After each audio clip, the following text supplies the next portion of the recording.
सच में हम हमारे देश को आगे लेके जाना चाहते हैं, सच में देश में लोकतंत्र को लाना चाहते हैं, तो हमें आज जो इन पॉलिटिकल पार्टीज़ के, इन राजनीतिक दलों के हम जो गुलाम बन चुके हैं, ये जो हम पे राज कर रहे हैं, ये ख़त्म करना पड़ेगा। इस गुलामी से, इन पॉलिटिकल पार्टीज़ के गुलामी से हमें बाहर निकलना पड़ेगा।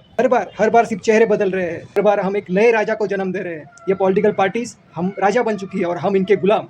जो सिस्टम हमने बना के रखी है, ये हर बार एक नए राजा को जन्म देगी, हर बार एक नए राजा को, और वो राजा प्रभु राम नहीं होंगे, रावण होंगे। ऐसा ही रहेगा जब तक हम इन पॉलिटिकल पार्टीज़ के गुलामी से बाहर नहीं निकलेंगे, तो ये ऐसा ही चलता रहेगा। हमें नहीं चाहिए इस पार्टी की सत्ता, हमें नहीं चाहिए उस पार्टी की सत्ता। सत्ता होनी चाहिए लोगों की, सरकार पे कंट्रोल होना चाहिए लोगों का, और वो हर कदम पे होना चाहिए। कहने को ये कह देते हैं कि हम लोग मालिक हैं, हम सच में मालिक हैं?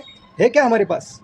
आँख बंद करो, कान बंद करो, और 5 साल के बाद गर्दन झुका के बस जाके वोट डाल के आओ। में हम क्या करते हैं, हमें लगता है ये राजा सही नहीं है, तो हम दूसरी बार जाते हैं और नया राजा को चुन के आते हैं। वो राजा फिर रावण बन जाता है और फिर हमारी लंका लगा देता है।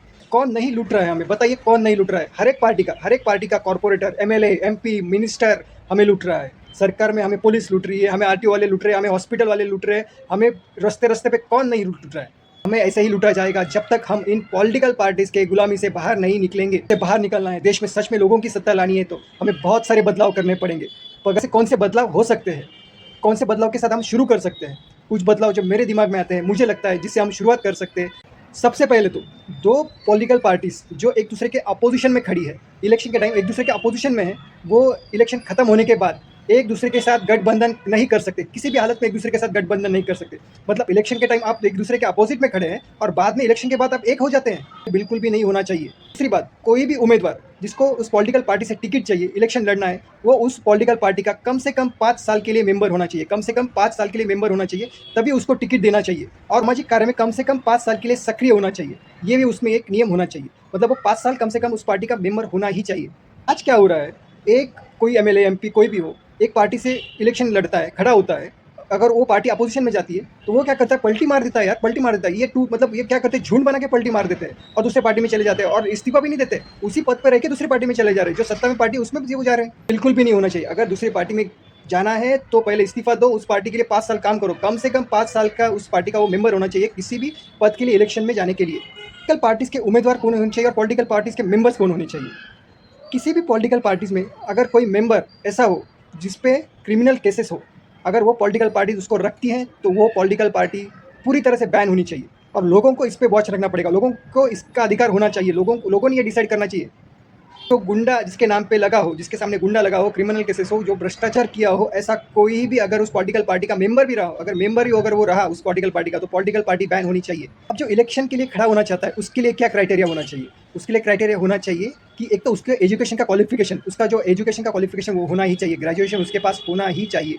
हमें नहीं चाहिए, हमें करोड़पति नेता, हमें करोड़पति एमएलए, एमपी, कॉर्पोरेटर, हमें कोई ऐसा नहीं चाहिए जिसके पास बड़े बड़े बंगले हो, जिसके पास करोड़ों की प्रॉपर्टी हो, हमें वो नहीं चाहिए। हमें चाहिए एक मिडिल क्लास वाला व्यक्ति जो पढ़ा लिखा हो, उसकी प्रॉपर्टी की, उसकी इनकम की लिमिट होनी ही चाहिए। पूरी फैमिली का, मतलब उसका खुद का, उसके माँ बाप का, उसके बीवी का, बच्चों का, जो भी है, उसकी पूरी प्रॉपर्टी मिला के 10 करोड़ से ज़्यादा उसकी प्रॉपर्टी होनी नहीं चाहिए। और प्रॉपर्टी में कार भी है, उसके घर है, सब कुछ है, वो पूरी प्रॉपर्टी उसकी 10 करोड़ से ज़्यादा नहीं होनी चाहिए। हमें मिडिल क्लास व्यक्ति ही वहाँ पे चाहिए। करोड़ों वाले, ये करोड़ों बंगलों वाले, कार वाले, ये क्या समझेंगे मिडिल क्लास के प्रॉब्लम्स? ये लोग गरीब लोगों के प्रॉब्लम्स इनको नहीं दिखाई देंगे। ये एजुकेशन का क्वालिफिकेशन होना चाहिए, प्रॉपर्टी की लिमिट होनी चाहिए। इसके आगे क्या होना चाहिए? हम प्राइवेट जॉब करते हैं तो हर 6 महीने के बाद हमारा रिव्यू होता है, हमें रेटिंग मिलती है, हमारा परफॉर्मेंस नहीं होता है तो हमें निकाला जाता है। तो यही होना चाहिए। 5 साल के लिए इनको हम, अगर ये जब जीत के भी आते हैं तो उसकी गारंटी नहीं होनी चाहिए कि ये 5 साल के लिए वही रहेंगे, उसी पद पे रहेंगे।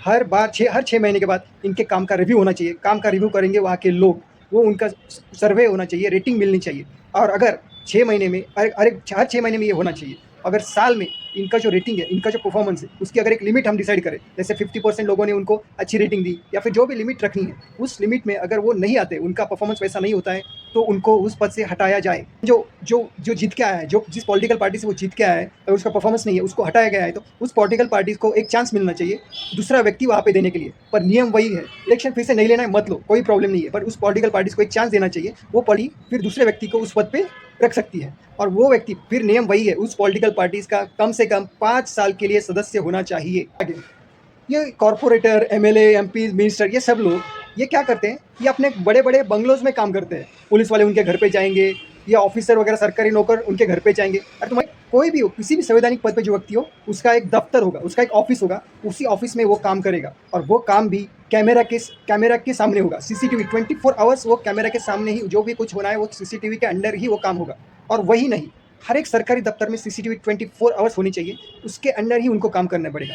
जहाँ पे सीसीटीवी काम नहीं करेगा, काम बंद कर दो, कोई प्रॉब्लम नहीं है। तुम लोग अगर समझो एक दिन के लिए काम नहीं करा, एक दिन के लिए काम बंद कर दो, कोई प्रॉब्लम नहीं है। काम नहीं करेंगे तो कोई देश का नुकसान नहीं होगा, पर एक दिन गलत काम करेंगे तो बहुत ज़्यादा नुकसान होगा। हर एक सरकारी दफ्तर में हर एक सरकारी कर्मचारी हो, कोई भी हो, पुलिस हो या कोई भी सरकारी कर्मचारी हो, उसको काम ऑन कैमरा के सामने ही उसको काम करना पड़ेगा। क्या होना चाहिए, इनकी जो प्रॉपर्टीज़ है, जो भी सरकारी कर्मचारी हो या एमपी हो, कॉर्पोरेटर हो, एमएलए हो, जो भी संवैधानिक पद पर हो, हर साल इनकी प्रॉपर्टी डिस्प्ले होनी चाहिए। फिर इनके खुद क्या पहले क्या थी और साल के बाद कितनी बड़ी क्या इनकी प्रॉपर्टी हुई, ये इनके नाम पे हो, बीवी के नाम पे हो, बच्चों के नाम पे हो, माँ बाप के नाम पे हो, जिनके पूरी मिला के प्रॉपर्टी हर साल इनकी ये लोगों को पता चलनी चाहिए। बहुत सारे बदलाव हम कर सकते हैं। अब जैसे जनता दरबार होना चाहिए, जनता दरबार ऐसा होना चाहिए कि वहाँ की जनता का जो दरबार चालू है, वहाँ पे लोग उनसे क्वेश्चन पूछ रहे हैं, सवाल पूछ रहे हैं, आंसर्स मांग रहे हैं, और वो लोग जिनको हमने नौकरी पे रखा है, उनको हमने सिर्फ नौकरी पे रखा है, वैसे उनको जवाब देना पड़ेगा। जब तक हम इन पॉलिटिकल पार्टीज़ की गुलामी से बाहर नहीं निकलेंगे, हर कदम पे जब तक लोग इन लोगों पे वॉच नहीं रखेंगे, इन पे कंट्रोल नहीं रखेंगे, लोगों का कंट्रोल जब तक नहीं रहेगा, तब तक देश आगे नहीं जाएगा, यहाँ पे लोकतंत्र आगे नहीं जाएगा। ये तो बस कुछ बदलाव जैसे मुझे लगे हैं, और भी बहुत सारे बदलाव हो सकते हैं, और ज़्यादा बहुत स्ट्रिक्ट बदलाव करने पड़ेंगे।